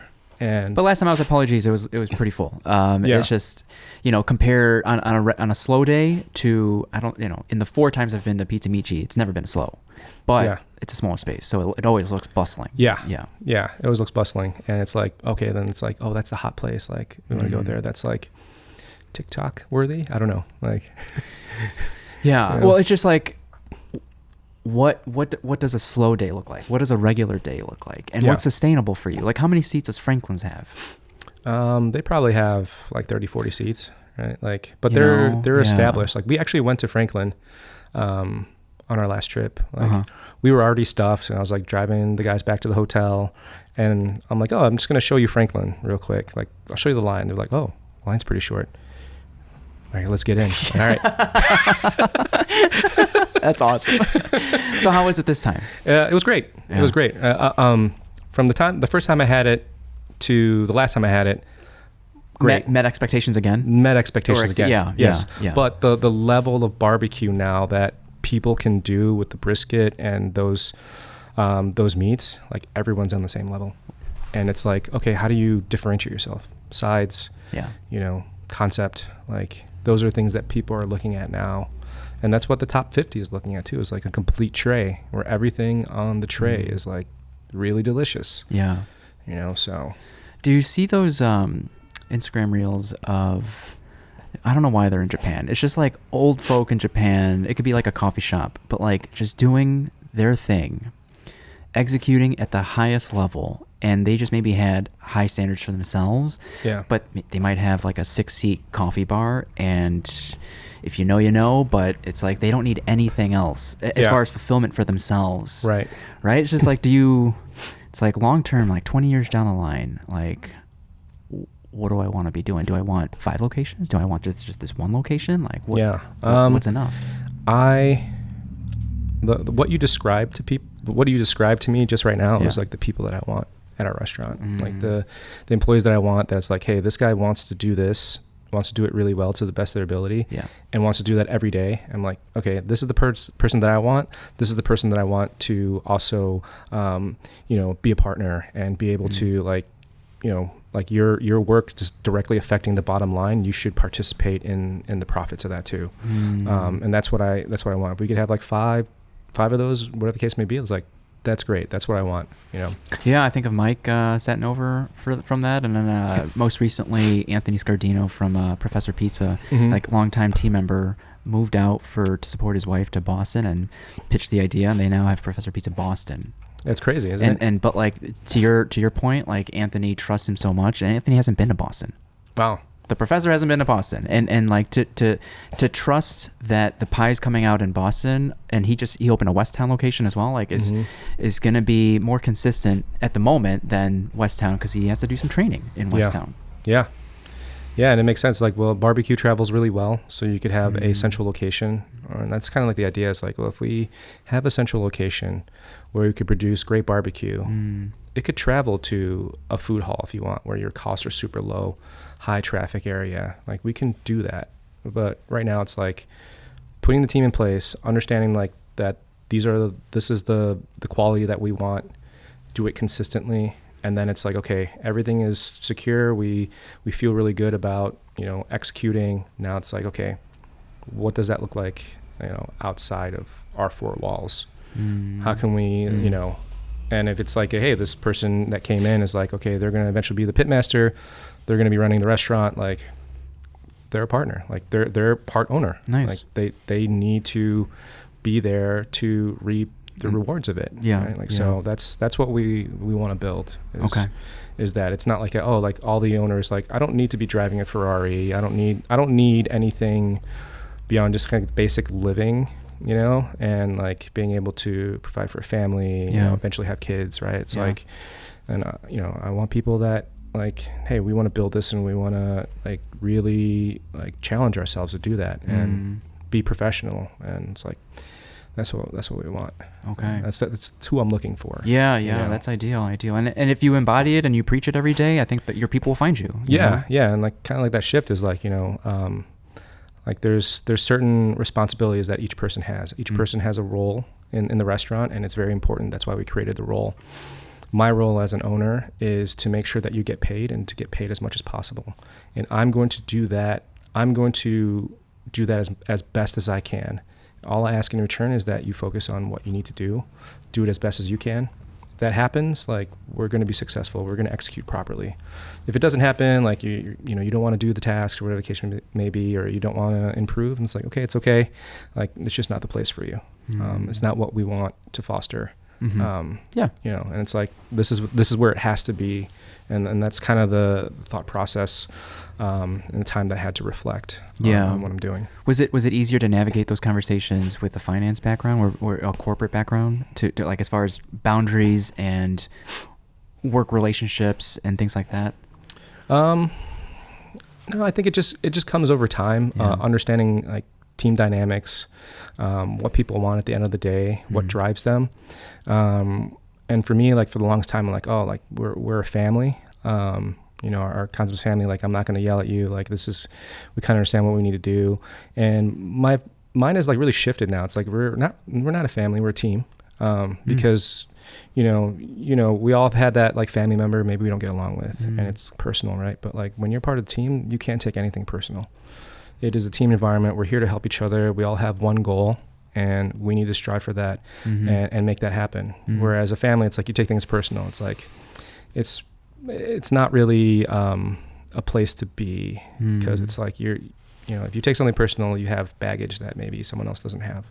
And it's not really fair to put your baggage out there and have people, have your problem. It's not the responsibility. Yeah. Like you're trying to like make your problem their problem. It's like, it just doesn't, we can deal with that outside of the team environment. But man, it's like, hey, we have a plan in place. You agree this is what we're going to do. Let's do it to the best we can. Okay. And then we'll be successful with that. Yeah. Well said. Is there anything we haven't touched on yet, Charles? I don't think so. Speaking of like collaborations, the recent one, it's like, what makes you say yes to continued partnerships and collaborations? Typically it's like, we started on like, when I first started, it was like, hey, collaborations, like, kind of utilize other people, and like, I like slid in everyone's DM. Now it's like kind of focused on like the restaurant, but like people come to me be like, hey, can we collab? And I'm like, sure, we can. But if it just stops there, or like, hey, can we collab? But they don't have a plan. I'm like, oh, I'm going to do all the work for this. I'm like, I don't know. Like, I just don't have the time to like come up with the concept, come up with like all the structure and everything, and then do a collab. And it's like, that's just too much of my time. But if someone comes to me and be like, hey, let's collab. I have a great idea. This is what we're going to do. I'm like, great. And it's like, I'll come up with something, we'll talk about it, and then if they're like responsive on it, we'll do it. But if it's just like, hey, I always be like, yeah, just, you know, when you think about like have an idea of what you want to do, like let me know, and then we can work through that. But usually it'll be like, okay, radio silence, and it's like, all right, well, did they really want it that much then? Yeah. I'm like, okay, cool. And that's the same with people like, oh, like I want to start my own business. I want to start my own like barbecue. I'm going to call you tomorrow. I'm like, sure. And like, they don't call me. And, you know, it's like, okay, well, that's on you, dude. Like I got to still do what I got to do every day. Like, I'll take time out of my day if you're interested in like really knowing and understanding like my experience, so it helps you with your journey. But if you're saying you're going to call me and you're going to contact me and you're not going to reach out afterwards, I'm like, well, that's on you. Like, I don't. That's wild. Yeah. Like I had a collab where it was like, yeah, we agreed on it. We met. And then I'm like, hey, like I'll R&D this. Like, let me know what day I can drop off that product. We can both try it. Yeah. Ghosting. I'm like, okay, like I spent money. It's cool that you don't spend any more time thinking about it though. Yeah. I'm just like, I spent so much money, right? I spent so much money. Oh like, my God. R&Ding it like that. I was just like, okay, something, you know, everyone goes through a battle that you have no idea what about, right? Sure. Like, so you don't take it personally. Yeah. I don't take it personally. I'm like, okay, cool. Like, I'm just not gonna collab with you. But like, if you see me collabing with other people and then you get pissed about it afterwards, it's like, that's on you, bro. Like, I don't, you know, I tried my best, and I'm not your holder. No, man. So it's like, it's really interesting to see. I mean, we all have like those lessons, and if it hit hard enough, like if it was a lost collaboration to them and it meant enough to them, hopefully it changes their behavior eventually. And it kind of goes back to like when you're talking about like, oh, people bitch and complain about their situation, right? But it's not important enough for you to make a decision on it to like, you know, just stop talking about it, stop thinking about it. Like, it's taking up so much space in your awareness, right? It's like end it. Like, whether it's positive or negative, like you're gonna know, like you're gonna reflect back eventually when time passes, like if it was a good decision or not. Yeah. You know, so appreciate that. That's it seems like you have a good amount of like clarity in your head. The vision's very clear for you. Yeah. It's I'm really excited. I'm really motivated. You know, and like finding team members, building a team, and be like, hey, like we're professionals, and we're gonna build this out, and this is what it's gonna look like. Okay. But it's not gonna be linear, right? But where's the fun in that? Yeah, we're gonna have hiccups here and there. Shit's not gonna work. Okay, how do we get there? Like, how do we still achieve our goal? Let's get together. Let's think about it. Let's work on it. And you know, I'm confident that we can get creative and we can deal with any problem that comes to us. Yeah. If someone was looking for you and they want to connect with you, how can they find you?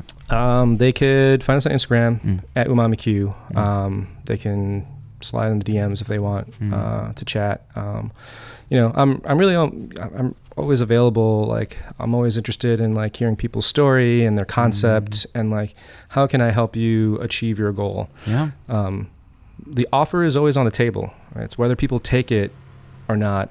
Usually it's not. Right? It's like, hey, I can help you with this. I can share my knowledge with this. Certain people have an ego. It's like, no, I'm going to do it myself because like, I think I have something that I can do that's going to be like outstanding. And it's like, you very well may have that, and kudos to you if you do. But also it's like, I will share with you, I've gone through the education of that. Like, I've spent a lot of money, like with this education of, you know, running a restaurant. You know, like if you want to hear what I want to say, like I'd be happy to share that with you so that you're more prepared when things show up, when things happen, and that you can, like, you don't have to make the same mistakes that I did.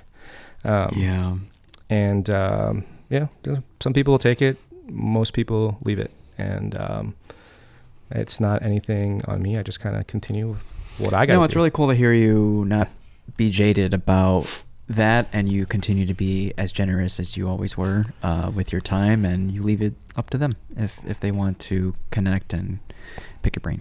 Yeah, it's not my concept, it's yours. So you put in the effort to it, whatever direction you want to take it. Like, no one's going to tell you otherwise, because at the end of the day, you're going to make a decision, you know, whether it's to go to war or not, you know, whatever the case may be. Yeah, I don't know how we haven't mentioned your parents yet, but like, you've mentioned before that your parents are are happy now with and supportive of your work, and you know, it wasn't always like that. Like making the decision to leave finance, there's obviously friction there. And like, was there a point where you didn't understand why they didn't support you, or did you always understand that all they've wanted is for you to be secure and supported, like independent, you know, like by yourself, and that their frustration is not personal, it's more so they just want you to be able to support yourself? Yeah. It took me a while to understand that, but you know, I was in finance, and part of the reason I was like, okay, I stayed longer than I should have, you know, and part of the reason is because my parents, you know, it's like that immigrant guilt that you have of like, hey, they were born in Saigon. They left when the North took over the South. They were hunters and gatherers for a year. They were sponsored by a church group in Michigan to come to the States. You can't just, wait, what do you mean? They were hunter and gatherers? Like they, like my uncles like were imprisoned or something like that. My grandpa didn't have enough money to like pay them to be released. They were like wandering. I forget where they were. Like they won't tell me the full story. But why am I picturing like a jungle? Like, right? Yeah, I don't know. Yeah, it's weird, right? So like you hear those bits and pieces from like my uncle and my aunts, and then I'm like you didn't know when your next meal was going to come, right? And I can't just like be smart, study, and like just be in finance, right? But it's like everything is relative. And when you think about it, you're like, okay, you know, and I catch myself doing this now, right? It's like, and probably you've experienced this where you're like, okay, well, I don't understand kids nowadays, right? Like how they have it like so easy and everything the case may be. And I talk to like professors about this. And what we're really missing is that like the older generation is like, well, you had it so easy. Like, I don't know how to talk to you. You know, I give up. You know, the other side is like, kids are like, oh, this person's like really old. They're not going to understand me. Like, they don't know what it's like. But like, I think it's our job as people with more experience, you know, like more tools. Yeah. Living longer in life to be, hey, like, what's your experience like? Like, I'm not going to judge you. Just tell me what your experience is. What keeps you up at night? Like, you know, all those things. And I can see from my parents' perspective, they're like, hey, they owned a Baskin-Robbins when I was younger. So like they both held full-time jobs. And so they empathize with the entrepreneurial journey. And like, I remember like a lot of the times it was like me and my sister, like I was a kid, it was like, hey, how long can we stay in the freezer before we're like, we have to get out, right? We locked ourselves in like the ice cream freezer, you know, and I saw the struggle they had. They're like, we don't want you to struggle like this. And I'm like, I understand that, you know, but this is something that is fulfilling me at this moment, and this is what I want to do. And do you think they had the bandwidth to explore fulfillment? No, and that's the point, right? Like they had no choice. Yeah, their choices were very limited, you know, because like you always at the end of the day have a choice, but like the risk that you would take is just extreme at the time. Like, so, and you know, a lot of our family was like, they couldn't do anything but open up restaurants. Like they were not allowed to have other professions, right? So it's like, okay, well, we were not allowed to have other professions, but open up restaurants for ourselves. And then they also opened up, you know, Baskin-Robbins out in LaGrange, and they're like, that wasn't successful. They're like, you have a job where you're not breaking your back. There's no physical activity. Why do you want to get in an industry where you don't have experience in? Because it's not about the money. Right. It's not about the money, right? But it's like what a privilege to say that. Right. But it's for them, it's like that was everything because they didn't have that. Yeah. And I don't fault them. And, you know, I appreciate them every day. You know, and that's all you could do. And, you know, we had this point where it's like, you know, parents are like, hey, I'm proud of you. And that's all, you know, that's what you want to hear as an Asian kid. Right. Yeah. So I'm happy I'm able to do this. Still to be able to, you know, kind of educate people on what our culture is, but also fuse it with like something that's really recognizable for people in America that grew up. You know, just like, hey, this is barbecue. You can get this. Or I was like, oh, what's a banh mi? I'm like, oh, well, let me tell you what this is. It's the greatest sandwich in the world. Try it. If you don't like it, no problem. But I like to educate you on this and experience this differently. You know. No. Any concepts for pho? We've done that. We did like we did a sit down dinner. at Spilt Milk, like we had a company come in. They're like, we never done this at a bar, but we would love to sell this out as a prefix menu. I'm like, sure. So we did a brisket pho. Oh, cool. Yeah. Oh, so like a private event, like they bought out the Yeah, like we shut down Spilt Milk. Yeah, we've done some really cool stuff. That's cool. Yeah, where I'm just like, am I really doing this? Like, this is me doing it. Like, it's kind of weird, but like, I love it. Like, mom sees the opportunity, you know. It's just so cool. So pho can come back eventually. It'll come back eventually because it'll give me a lot more freedom because it was such a small kitchen at Spilt Milk. Yeah. But we were also very, very like sensitive to someone's eating experience. Like if you're walking in, it's packed in there, it's loud music, and you can't enjoy this meal and talk to someone. Then like it has to be more handheld stuff, right? So, yeah. Oh, that's so true. Yeah, because like the customer experience at the end of the day is lost too. It's like, hey, I got this great idea. This is my experience, but I don't necessarily eat like someone else. Like what is the typical person, or what my customer, what do they like to do? Green Street is a good vibe. I love Green Street. I was just there yesterday. Shit. Green Street was a good vibe. I love Green Street. Space, yeah. Yeah, it's huge. Oh, wow. Yeah. Are your parents still in West Riders Park, or are they out of the city? They're in Lincolnwood. Yeah. Oh, nice. Okay. Yeah, my dad's retired. My mom, okay. My mom still works. She's in accounting, so she's like getting home at midnight and stuff like that because of tax season. Were they both in the Baskin Robbins, and then she went to accounting? No. So my dad, it's some crazy story. Like he worked a blue collar job out in Wheeling, and he worked for a company that printed catalogs for Sears. Okay. And funny story, I just went to Mexico City and I forgot my belt, so I went to a Sears to buy a belt. It was so crazy. That's an aside, but my mom's been an accountant since as long as I can remember. Okay, so okay. When they bought the Baskin Robbins, it was like my dad either worked a early shift, he'd work 12 hours, or he'd like work like a 6 to 3 job. He'd get out. My mom worked till 5, and then we would have dinner, and then we would drive the hour to LaGrange to like close the store Riders down. Park. From West Riders Park, yeah. You're taking local all the way there, or unless you're taking Lakeshore Drive to the highway, but like to 290. But you got to take a little bit of yeah, it's a drive. Yeah, it was like 45 minutes, and I always have this game like, hey, what time are we gonna get there? You know, my sister. But and then how dare them? They're like, don't work so hard, son. I'm like, oh, where did I learn that from? Yeah. It's like, you need to rest. I'm like, I do try to find time to rest, but at the same time, it's like, we gotta make this work. You know about entrepreneurship. You guys were doing it. So now how that dare you? He's retired, does he have the bandwidth to reflect on that? I think so. Of like picking up a side hustle and trying to make it. I wonder if he ever had plans or a goal to like leave his day job to do Baskin Robbins full time. Yeah, I don't know, but he was like, yeah, it's backbreaking work, right? What he was doing, he was carrying these big pieces of like magazine paper and putting it on the roll, and then they would they'd print on it. So it was but my dad was a machine. Like he was cranky when he didn't work because he knew that he had to provide financially.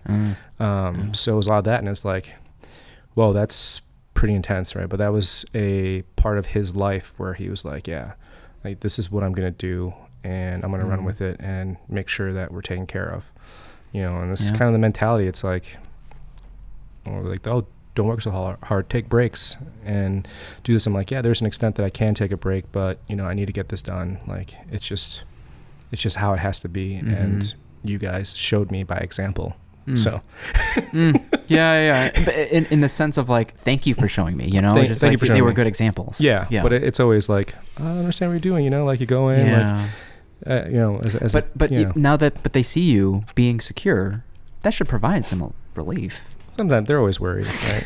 They're like, okay, like, how's it working right now? Like, what are you doing? So I wonder. I'm sure that the brick and mortar will, like, having a home, like a brick and mortar space will provide it maybe even more relief then. It would, but they're like, isn't that ignorance is bliss in the sense of like, now there's more overhead. Yeah, right. They're like, oh, don't spend so much money. Just open up something small. I'm like, I kind of did that for a year and a half, and I was moving in the right direction. We got sidetracked or whatever, but like, I think it's time to kind of like this better part of this decade, right? Because like, we did our first pop-up a month before the shutdown. We didn't know. Did it at Perilla. Nice. Fair, yeah. And we're like, let's do brick and mortar, and then we missed out on that, right? So it's like, okay, great. Then we had to pivot, and then things opened up again. And then we started doing, pop-ups and then the residencies, right? And then it's like, oh, I got to raise some money. Oh, what a great time right now that we have this excursion or whatever you want to call it. The markets are really crazy. Can you give me some money to put in a restaurant that's probably going to fail, like 90% failure rate, first year? No problem. Wow. Open that checkbook up, please. Wow. Yeah, right. What if you had to, you and your wife had to sacrifice? Because like me and my wife, we just bought a home. Mm-hmm. But I think ideally I would have loved a similar setup to the studio that we're in right now, like a mixed use building to where it could be a place that we lived upstairs and had a commercial operation in the bottom. Mm-hmm. But with what I foresee is like 40, 50 year plan is to have a strip mall. Like the I Am Consciously Curious podcast strip mall, and to have various businesses fill that strip mall. Yeah. Because I think that's more realistic than trying to fit a coffee shop on the first floor, my class upstairs, and a jiu-jitsu gym in the basement. Yeah. I don't know. Have you thought about like, I would love to buy a home, but I can't. Umami, this is good timing for Umami Q. Like, oh yeah. I mean, like I was just talking to someone at Hexa Coffee, Scarlett from Hexa Coffee, nice. And she was like, hey, we're planning on moving. Like, what about you? I'm like, yeah, we live in a 1-bedroom apartment in the West. We got a great rental deal. We're paying like $500 under market right now. Oh, nice. Right. So we're like, okay, we're saving for that, but then interest rates are high. Mm-hmm. House values are inflated right now. And we're like, okay, well, we don't know where Umami Q is going to be. But it's like, okay, maybe it's in West Town. Mm-hmm. Like, that's where we're looking right now, right? It's like, okay, people underestimate the amount of, and I've done this for a while, the amount of travel they have to do to get to and from home and work. And it's like, oh, it's an hour, it's 2 hours a day. Like, that's so much out of your day. Like, we want to be close to work. Yeah. So that's kind of running it, but also it's like, we want to start a family. So it's like, good school district. It's like, well, we can be in this neighborhood, but is it the best school district? No, it's not.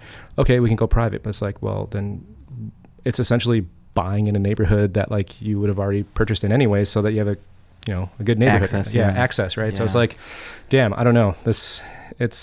Well, what about, okay, speaking of like public versus private, like what was your experience like growing up in West Rogers Park then? Oh, I loved it. Like, I wouldn't trade it for the world because I, went public school, CPS, K through 8, Clinton Elementary, right by Mather High School. It taught me a lot about diversity, taught me a lot about just being able kind of like survive on your own when, like both my parents worked, my grandparents like watched me, but walked to school, walk home to my grandparents' house. But it was like friends that we would play and, do other things. And it's like kind of like picking up the street smarts, knowing where not to go at certain times. All those things were important. Kind of goes back to the learning experiences. Like, there are more learning experiences in the city with public schools than I think in private, where it's like you're shielding people from, you're shielding kids from like different things that like you work so hard to not have your kids experience that. Yeah. But at the same time, they should experience that. So you are who you are because of that, right? Yeah, it's so meta. It goes back to like how our parents don't want the similar experiences because of their hardships, but like they are who they are because of those hardships. And it's like this is the cards we're dealt. We're gonna deal with that. So it's like, that's my experience. And my wife went to like, private Catholic school. Yeah. And she's like, I wouldn't do that. And I'm like, well, you turned out great. Yeah. It's a very interesting thing about it. I think, and I grew up in Palatine, and I was born in Skokie, grew up in Morton Grove for a little bit, but mainly Palatine, and then went to college in the city and just never left. Cool. And I think, and my wife grew up in the city as well. Like, her parents are still in Andersonville. Oh, cool. So I agree. I think riding the CTA, just exploring your neighborhood as a kid, I think you're not as sheltered, and it builds character but I mean, I unfortunately didn't explore the city until my late 20s. If I can go back, I would do it earlier, but I didn't. And I don't know. I mean, I think that experience and the character building will come eventually if they're seeking it. Yeah. I guess all to say, it's like, if you can afford private school and you want to go to private school, go to private school. I'm not gonna. There's no shaming or judging in either way. It's just like, if you have access to it and you're capable of getting it, get it. Get what you need to get. I mean, I remember it was like 6th, 7th grade. I would take the bus from West Rogers Park to downtown Chicago to go to the ESPN zone. Whoa. You know, it was on like Michigan, right off of Michigan. Yeah. Right? Yeah. So I'd do that with some friends and then take the bus back and everything. This is back before the internet. That's how old I am. So it was like before you knew how long it was going to take for a bus to get there. Yeah. And then like, you know, I moved to the suburbs, like when I was in high school, and then I met a friend who was like, oh, like we need to get somewhere. I'm like, cool, let's just take the bus. And then my friend was like, hey, I thought the bus only goes in a straight line. I'm like, no, like there's a, you know, like on this little thing here, it shows you the route. That's where it's going to head.